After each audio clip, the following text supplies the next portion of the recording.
தமிழகம் தலைநிமிர தமிழனின் பயணம் தென்காசி மாவட்டத்தில் இன்றும் நாளையும் எழுச்சி உரையாற்றுகிறார் எங்கள் பாசமிகு மாநில தலைவர் நயினார் நாகேந்திரன் அவர்கள். அனைத்து மக்களும் அலைகடல் என திரண்டுவாரு. ஆனந்த நையாசாமி, பாஜக தென்காசி மாவட்ட தலைவர். இன்று மறுமலர்ச்சி திராவிட முன்னேற்ற கழகத்தின் சார்பில் ஜனவரி 2ஆம் தேதி திருச்சிராப்பள்ளியிலே தொடங்க இருக்கிற சமத்துவ நடைப்பயணத்திற்கு தொண்டரணி, மாணவரணி, இளைஞரணி அமைப்புகளைச் சேர்ந்த நடைபயண வீரர்களை தேர்ந்தெடுப்பதற்காக இன்று திருவண்ணாமலைக்கு நான் வந்திருக்கிறேன். எங்கள் துணை பொதுச் செயலாளர் செஞ்சி ஏகே மணி வந்திருக்கிறார். நான் தென்மண்டல நடைபயண வீரர்கள் தேர்வை கலிங்கப்பட்டியில் நடத்தினேன். 138 பேர் தேர்வு செய்யப்பட்டனர். மறுநாள் மதுரையில் தேர்வு நடத்தினேன். 132 பேர் தேர்வு செய்யப்பட்டார்கள். மறுநாள் திருச்சியில் தேர்வு செய்தேன். அதில் 130 பேர் தேர்வு செய்யப்பட்டார்கள். இதன் நோக்கம் என்னவென்றால், நான் ஸ்டெர்லைட் நாசகார நச்சாலை எதிர்த்து நடைப்பயணங்கள் நடத்தியிருக்கிறேன். முல்லைப் பெரியார் பென்னிக்குக் அணையை கேரளத்தவர் உடைத்து விடாமல் தடுப்பதற்கான நடைப்பயணத்தை 3 முறை நடத்தியிருக்கிறேன். கன்னியாகுமரியிலே இருந்து சென்னை வரை நேர்மையான அரசியலை நிலைநாட்ட பல்லாயிரக்கணக்கானவர்களோடு 94ஆம் ஆண்டிலே 52 நாட்கள் நடைபயணம் மேற்கொண்டிருக்கிறேன். ஆனால் முழு மதுவிலக்கை கொண்டு வருவதற்கு பல்வேறு காரணங்களால் அதை முழுமையாக செயல்படுத்த முடியாமல் அரசு இருக்கிறது. நான் என் கோரிக்கையை வலியுறுத்தி கொண்டுதான் இருக்கிறேன்.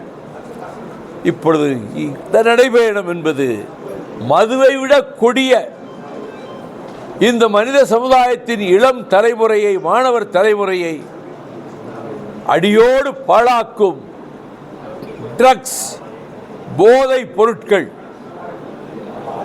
கஞ்சா கடைகளிலே வைத்து விற்கிறார்கள். ஒரு சின்ன துண்டு தாளில், ஒரு விரல் தாளில் போதை மருந்தை வைத்து ஒரு வினாடியிலே கொடுத்து விடலாம், கண்டுபிடிக்க முடியாது. வாடை அடிக்காது. மது அருந்தினால் வாசனை வரும், கண்டுபிடிப்பார்கள். இது உள்ளுக்குள்ளா வேலை செய்யும் அந்த போதைப் பொருள். அந்த போதைப் பொருளினுடைய அந்த அழுத்தத்தால் கண்ணுக்கு தருகிற பெண் தாயாக, தங்கையாக நினைக்காமல் சூறையாடுகிறான் அந்த போதைக்கு அடிமையாகிவிட்ட மனித மிருகம். கோயம்புத்தூரிலே ஒரு இளம் பெண்ணை 4 மிருகங்கள் நாசப்படுத்தி செய்த கொடுமையை நீங்கள் தொலைக்காட்சிகளிலும் பத்திரிகைகளிலும் வெளியிட்டீர்கள். இரவு வேளைகளில் வேலைக்கு போய் திரும்புகிற இளம் பெண்கள், மாலை வேளைகளில் கல்லூரி பள்ளிகளுக்கு சென்றுவிட்டு திரும்புகிற இளம் பெண்கள், இந்த கயவர்கள் கையில் சிக்கிவிடக் கூடாதே என்று நான் பதறுவதுண்டு. ஆகவேதான் இந்த கஞ்சாவையும் போதைப் பொருளையும் அரசு இரும்பு கரம் கொண்டு ஒழிக்கிறார். அறவே ஒழித்துவிட முடியும். இல்லையேல் பஞ்சாப் மாநிலத்தின் கதிதான் தமிழ்நாட்டுக்கும் ஏற்படும். என் வாழ்நாளையே தமிழகத்தின் வாழ்வாதாரங்களுக்காக 61 ஆண்டுகள் அர்ப்பணித்தவன் நான் பிறந்த பொன்னாடு, இந்த புண்ணிய பூமியாகிய தமிழகம், அறம் வளர்த்த தமிழகம், நெறி வளர்த்த தமிழகம், பண்பாடு வளர்த்த தமிழகம் பாழாய் குட்டிச்சோராய் போய்விடுமோ? கல்லூரி மாணவர்கள் போதைப் பொருளை பயன்படுத்துகிறார், ட்ரக்ஸ் பயன்படுத்துகிறார்கள். அதைவிட கொடுமை பள்ளி மாணவர்கள் பயன்படுத்துகிறார்கள். இன்னிலும் கொடுமை படிக்கின்ற பெண்கள் கூட அதை பயன்படுத்துகிறார்கள். எனவே இதனை முதல் கோரிக்கையாக வைத்து கஞ்சா, ட்ரக்ஸ், போதைப் பொருளை அறவே அகற்ற வேண்டுமெனில் அரசு திட்டமிட்டு முடிவு செய்து சட்டமன்றத்திலே ஒரு சட்டத்தை கொண்டு வந்து இந்த போதை பொருள் பிடிபடுகிறவர்களுக்கு 10 ஆண்டு காலத்துக்கு குறையாமல் சிறை தண்டனை என்று சட்டம் கொண்டு வர வேண்டும். அவர்கள் ரெய்டு பண்றப்ப இந்த போதை பொருள் கஞ்சா வச்சுக்கிறவங்க கண்டுபிடிச்சு பிடிச்சிடலாம். 7 வருஷம் ஜெயில், 10 வருஷம் ஜெயில்னா பயப்படுவான். இதை இப்பொழுது செய்ய தவறிவிட்டால் இன்னும் ஓரிரு ஆண்டுகளில் நமது பள்ளிகள், நமது கலாசாலைகள் போதை பொருட்களின் மையமாகிவிடும் என்பதால் இந்த நடைபயணத்தின் பிரதான நோக்கம் ட்ரக்ஸையும் கஞ்சாவையும் அடியோடு தமிழகத்திலே இருந்து அகற்ற வேண்டும் என்பதை வலியுறுத்தவும், சாதிகள் இல்லையடி பாப்பா, குல தாழ்ச்சி உயர்ச்சி சொல்லல் பாவம், யாதும் ஊரே யாவரும் கேளீர், பிறப்புக்கும் எல்லா உயிர்க்கும் என்ற நெறிகளை வளர்த்த தமிழகத்தில் ஐயோ நினைக்கவே வேதனையாக இருக்கிறது. கல்லூரிகளிலே மாணவர்களிடையே ஜாதி சங்கங்கள் வைக்கிறார்கள், பள்ளிக்கூடங்களிலே ஜாதி சங்கங்கள் வைக்கிறார்கள், மோதிக்கொள்கிறார்கள். வெறும் கையால் அடித்துக் கொள்வதல்ல, வீச்செறிவாளையும் பட்டாக்கத்தையும் தூக்கி கொண்டு வந்து தாக்கிக் கொள்கிறார்கள். நான் படித்த மாநில கல்லூரியில் அப்படி 3 சம்பவங்கள் நடந்துவிட்டன. பட்டாக்கத்தி, அறிவாள் வந்து ஒருத்தர் வெட்டுறது. எனவே இந்த சாதி என்ற அமைப்பு கல்லூரிகளிலோ பள்ளிகளிலோ உருவாக துளியளவும் இடம் கொடுக்கக்கூடாது. அதை யாராவது ஆரம்பித்தார்கள் என்றால் கல்லூரியிலிருந்து டிஸ்மிஸ் செய்யப்பட வேண்டும், பள்ளிகளிலே இருந்து டிஸ்மிஸ் செய்யப்பட வேண்டும். சாதி மோதல் கூடாது, மத மோதல் கூடாது என்பதையும் வலியுறுத்தி மக்கள் திரண்டு வருகிற மக்களிடத்தில் பார்க்கிற இடமெல்லாம் பிரச்சாரம் செய்து கொண்டே இந்த அணிவகுத்து செல்லுகின்ற எங்கள் நடைபயண வீரர்களினுடைய அந்த நடைபயணம் மக்கள் கவனத்தை ஈர்க்கும். மக்கள் கூடுகிற இடத்தில் நான் பேசுவேன். இந்த போதைப் பொருளை குறித்தும் கஞ்சாவை குறித்தும் மதுவை குறித்தும் சொல்வதோடு சாதி மத மோதல் கூடாது, அந்த சிந்தனையே கூடாது. இளைய தலைமுறையிடம், மாணவர் தலைமுறையிடம் இது நாம் செய்ய வேண்டிய பிறந்த பொன்னாட்டுக்கு நான் இருக்கிற வாழ்நாளில் செய்ய வேண்டிய கடமை என்றுதான் இதை பிரதான நோக்கங்களாக வைத்து இந்த நடைபயணத்தை நான் ஏற்பாடு செய்திருக்கிறேன். அமைதியா இருக்கணும்.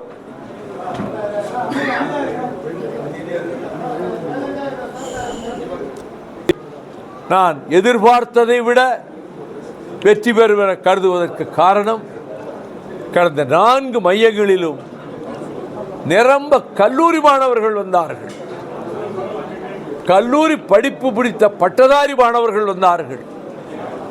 4 நாளில் காலில் புண் வந்துடும், நீங்கள் தாக்கு பிடிக்க மாட்டீங்கன்னு சொன்னால் கூட உறுதியாக உங்களோடு எத்தனை நாள் நடக்கணும் நாங்கள் நடப்போம்.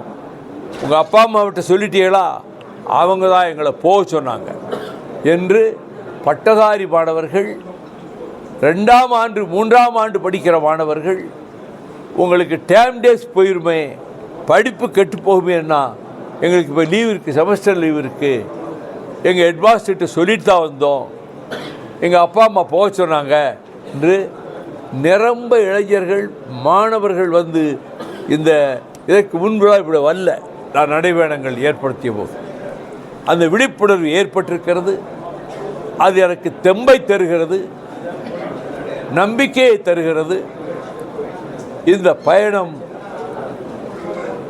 நிச்சயமாக ஒரு தாக்கத்தை, சாதி மத வேற்றுமைகளை களைவதற்கான ஒரு தாக்கத்தை, போதை பொருட்கள் கஞ்சாவை பற்றிய பயத்தை பெற்றோர்களிடத்தில் பொதுமக்களிடத்தில் ஏற்படுத்துகின்ற தாக்கத்தை, அரசாங்கம் இவற்றை அடியோடு நீக்குவதற்கு செய்ய வேண்டிய கடமைகளை அவர்களை நோக்கி நான் கேட்டுக்கொள்வதை அரசு பரிசீலிக்கும் என்ற நம்பிக்கை எனக்கு இருக்கிறது. நான் எந்த நடைபயணத்திலும் அரசியல் பேசுவதில்லை. ஆனால் இன்றைய காலகட்டத்தில் 2026 சட்டமன்ற தேர்தலை தமிழகம் எதிர்கொள்ள இருக்கக்கூடிய இந்த காலகட்டத்தில் பச்சை குழந்தைகள் பட்டினியால் பசியால் துடிப்பதை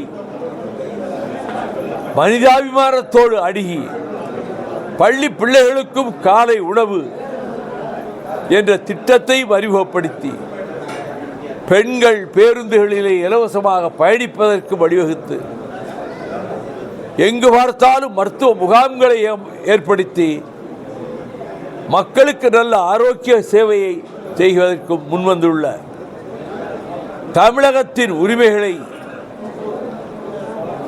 டெல்லி ஏகாதிபத்தியத்தின் அழுத்தத்துக்கு இடம் கொடுத்து விடாமல் பாதுகாத்து வருகிற திராவிட மாடல் நல்லரசு நடத்துகிற மாண்புமிகு தளபதி ஸ்டாலின் அவர்களினுடைய ஆட்சி 2026க்கு பின்னரும் தொடரும்.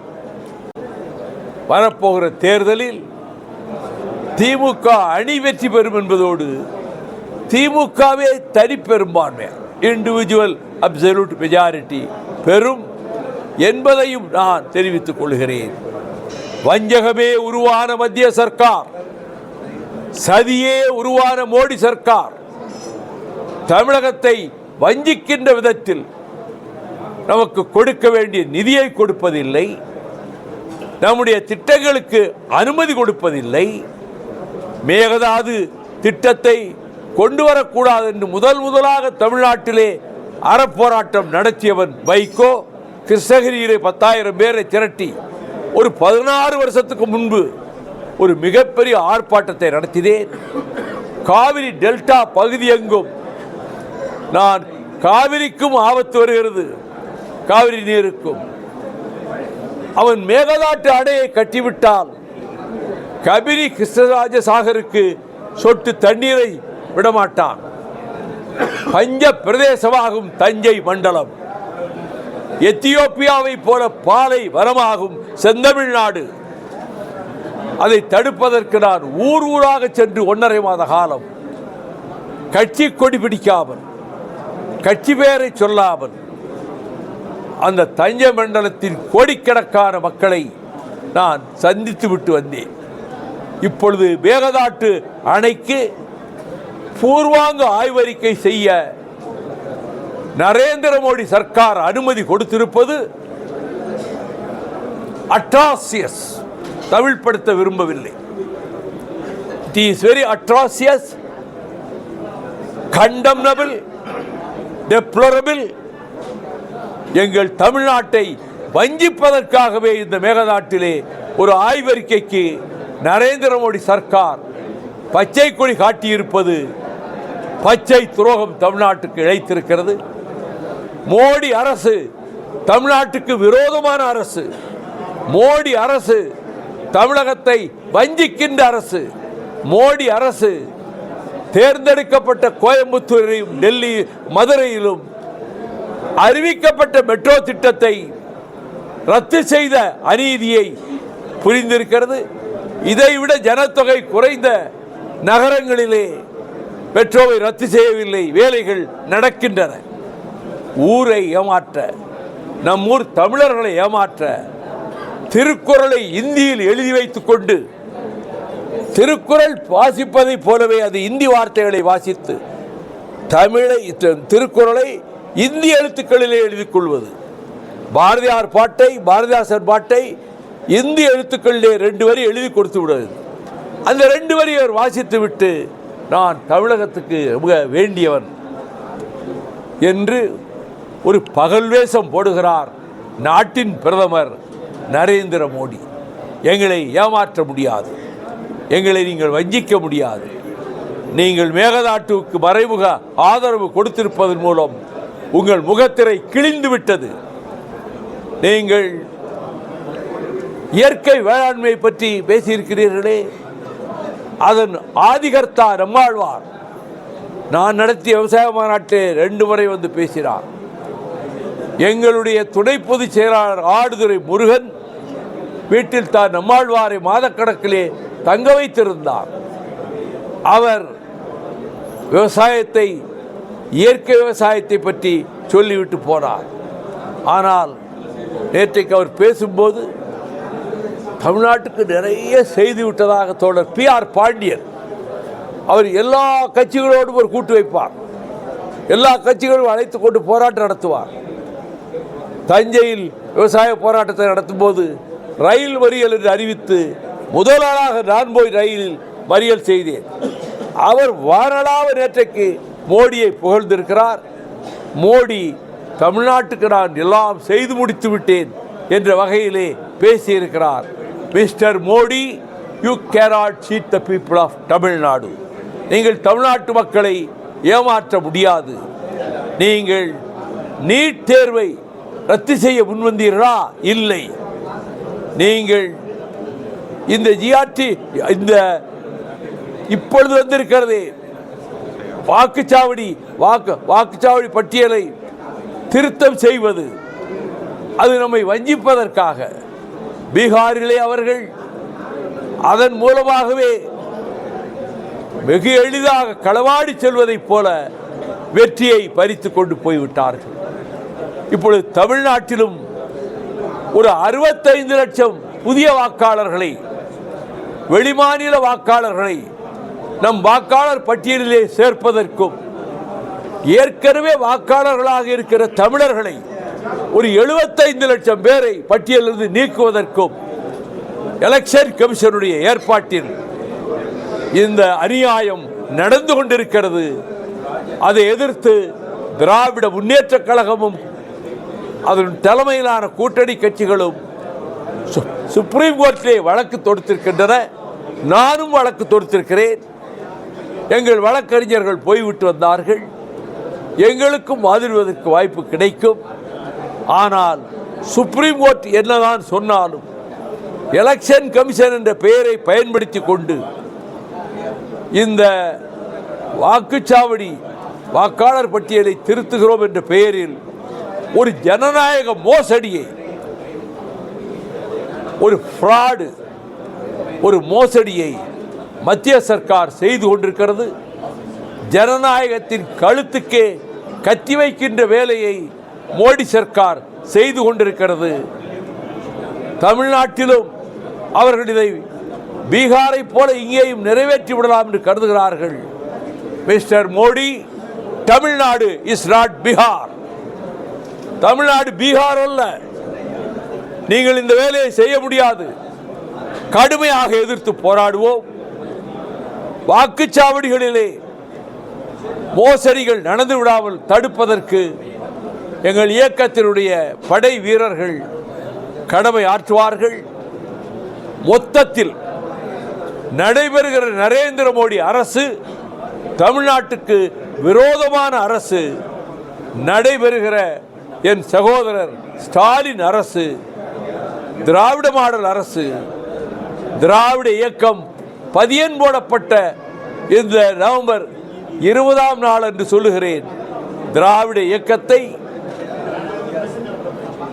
நடேசனாரும் பிட்டி தியாகராயரும் DM நாயரும் தந்தை பெரியாரும் பேரறிஞர் அண்ணாவும் டாக்டர் கலைஞரும்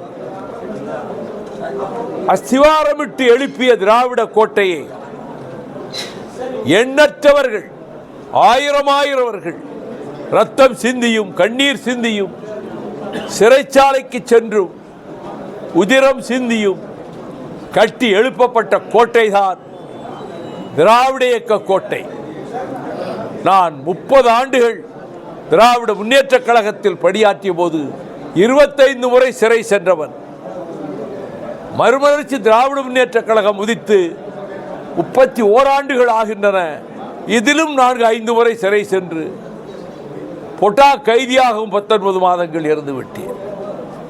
திராவிட இயக்கத்தை பாதுகாக்க வேண்டும் என்பதற்காகத்தான் 8 ஆண்டுகளுக்கு முன்னர் மறுமலர்ச்சி திராவிட முன்னேற்ற கழகத்தினுடைய முழு பலத்தையும் திமுக கழகத்துக்கு ஆதரவாக கொண்டு போய் நிறுத்துவதுதான் இனி நாம் செய்ய வேண்டிய கடமை. ஏனெனில் சனாதன சக்திகள் நம்முடைய திராவிட இயக்கத்துக்கு பரம வைரிகளான வைதிக சக்திகள், இந்துத்துவ சக்திகள் தமிழகத்திலே காலூன்ற முயல்வதால் அதை தடுக்க வேண்டிய கடமை தியாகத்தால் கட்டி எழுப்பப்பட்ட திராவிட இயக்கத்தை பாதுகாக்க வேண்டிய கடமையை எண்ணி நாங்கள் திராவிட முன்னேற்ற கழகத்தோடு உடன்பாடு கொண்டது இந்த நோக்கத்தோடு தான் என்பதை எங்கள் நிர்வாக குழுவிலும் மாவட்ட செயலாளர் கூட்டத்திலும் பொதுக்கூட்டத்திலும் நான் அறிவித்தேன். அதே நிலைப்பாட்டில் தான் நாங்கள் இன்றைக்கும் உறுதியாக இருக்கிறோம். திராவிட இயக்கத்துக்கு வரப்போகிற பிறர் முயற்சிக்கிற ஆபத்துக்களை தடுப்பதற்கு நம்முடைய பலத்தையும் நம்முடைய தொண்டர்களுடைய உணர்ச்சியையும் திராவிட முன்னேற்ற கழகத்துக்கு பக்கபலமாகவே நிறுத்துவது என்ற முடிவில் எந்த மாற்றமும் இல்லை. நாங்கள் லாப நஷ்ட கணக்கு பார்க்கவில்லை. இதுவரை இன்றைக்காவது நானோ துணை பொதுச் செயலாளர் மணியோ எங்கள் இயக்கத்தில் யாராவது தொகுதியை பற்றி பேசியிருப்போமா? எங்களுக்கு நிறைய தொகுதிகள் கேட்போம் என்று பேசியிருப்போமா?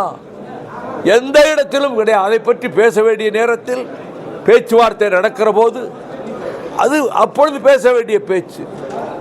இப்பொழுதே நாங்கள் இத்தனை இடங்கள் கேட்போம் என்று எந்த விதமான நெருடலையும் ஆளுகிற கட்சிக்கு கொடுக்க வைகோ தயாராக இல்லை. மறுமலர்ச்சி திமுக கழகம் அதற்கு தயாராக இல்லை. மாறாக இந்த சனாதன இந்துத்துவ சக்திகளை தடுத்து நிறுத்த எல்லா முனைகளிலும் மறுமலர்ச்சி திராவிட முன்னேற்ற கழகம் அஞ்சாது போராடும் என்பதை பத்திரிகை நண்பர்கள் மூலமாக, தொலைக்காட்சிகள் மூலமாக தமிழக மக்களுக்கும் இந்திய அரசுக்கும் தெரிவிக்கிறேன். இந்திய அரசுக்கு எச்சரிக்கையாக சொல்லி வைக்கிறேன். வஞ்சிக்காதே, வஞ்சிக்காதே, என் தாய் தமிழகத்தை வஞ்சிக்காதே. இந்த வஞ்சகம் தொடர்ந்தால் விபரீதங்கள் உங்களை நோக்கி வரும் என்று எச்சரிக்கை செய்கிறேன். இன்று ரொம்ப விளக்க விரும்பல. Modi is totally against Tamil Nadu. காவல்துறை கண்மூடி கண் திறப்பதற்குள் கடமையை செய்கிறது. கோவையிலே நடைபெற்ற கொடூரமான அந்த இளம்பெண் நாசமாக்கப்பட்டதில் 24 மணி நேரத்திற்குள் அந்த பாதகத்தை செய்த படுபாவிகளை கைது செய்தது. காவல்துறை தன் கடமையை முறையாகத்தான் செய்கிறது. ஒரு நண்பர் 1 மைல் நீளத்துக்கு ஒரு வேனை தயார் செய்து கொண்டு அதில் மேல் ஏறி நின்று கொண்டு என்னை இவ்வளவு பாதுகாப்பாக கொண்டு வந்து சேர்த்ததே தமிழ்நாட்டின் காவல்துறை தான். நான் காவல்துறைக்கு என் நன்றியையும் என் பாராட்டுக்களையும் தெரிவித்துக் கொள்கிறேன் என்று சொல்லிவிட்டு ஒரு கூட்டத்தை கூட்டினால் குடிக்க தண்ணீர் வசதி செய்கிறார்களா? நான் இப்போ செய்கிறோம். நடைபெறணும்னா ஒரு அசம்பாவிதம் நடக்காது. உரிய மருத்துவ வசதிகளை செய்தார்களா? ஒன்றும் கிடையாது. அந்த நெரிசலில் குழந்தைகளும் பெண்களும் நெரிசலில் மடிந்து போகக்கூடுங்கிற முன்னெச்சரிக்கையானது உணர்வாக இருந்ததா? ஓடையே போய்விட்டார் சென்னை பட்டணத்துக்கு. திருச்சியிலாவது தங்கி மறுநாள் உயிரற்ற சடலங்களுக்கு மாலை வைத்து இழந்து தவிக்கிற குடும்பத்தாரின் கண்ணீரை போக்க அவர்களுக்கு அனுதாபம் தெரிவித்து செய்ய வேண்டிய கடமையை செய்தாரா? இல்லை. ஆனால் முதலமைச்சர் அந்த நிமிடத்திலேயே கலெக்டர்களுக்கும் போலீஸ் அதிகாரிகளுக்கும் உத்தரவு பிறப்பித்துவிட்டு இரவோடு இரவாக கரூருக்கு வந்து உயிரற்ற சடலங்களுக்கு இறுதி மரியாதை செய்துவிட்டு தான் ஒரு முதலமைச்சர் என்ன செய்ய வேண்டுமோ அதை செய்து காட்டினார். ஆனால் நான் கிராமத்துக்காரன். நான் ஊரை விட்டு சுற்றுப்பயணங்கள் இருக்கிற போது சில வீடுகளிலே இழப்புக்கள் நேர்வதுண்டு. ஊருக்கு போனவுடன் என் தாயார் உயிரோடு இருந்த காலத்தில் மேல தெருவில் இன்னார் இறந்துட்டாங்க, கீழே தெருவில் இன்னார் இறந்துட்டாங்க, முதல்ல போய் நீ துஷ்டி கேட்டு வாப்பா. அந்த வீடுகளுக்கு போய்த்தான் இழவு கேட்க வேண்டும். இழவு வீட்டில் இருப்பவர்களை என்னை பார்க்க வாருங்கள் என்று அழைப்பது என்ன பண்பாடு, என்ன தரம், என்ன அணுகுமுறை? அவர்களே உயிரை பலி கொடுத்திருக்கிறார்கள். அவர்கள் உங்களை தேடி வரணுமா? இது மாதிரி தமிழ்நாட்டில் எந்த தலைவரும் மக்கள் திலகம் உட்பட யாரும் இப்படி நடந்து கொண்டது கிடையாது. பொறுப்பற்ற செயல், அணுவளவும் குற்ற உணர்ச்சி இல்லாத செயல். அதனால்தான் அவர் சினிமா டயலாக்குகளை மேடையிலோ வேனிலோ ஏறின உடனே டயலாக் தான் விடுறார். முதலமைச்சரை பார்த்து, என்ன மிஸ்டர் அங்கிள், என்ன தெனாவிட்டு மக்கள் எல்லாம் அப்படியே பின்னாடி வந்துட்டாங்க, நம்ம தான் அடுத்த ஆட்சின்னு பேசிக்கிட்டு இருக்காரு. அதெல்லாம் நடக்காது. இந்த ஏமாற்று வேலையெல்லாம் எடுபடாது என்பதை திட்டவட்டமாக தெரிவித்துக் கொள்கிறேன்.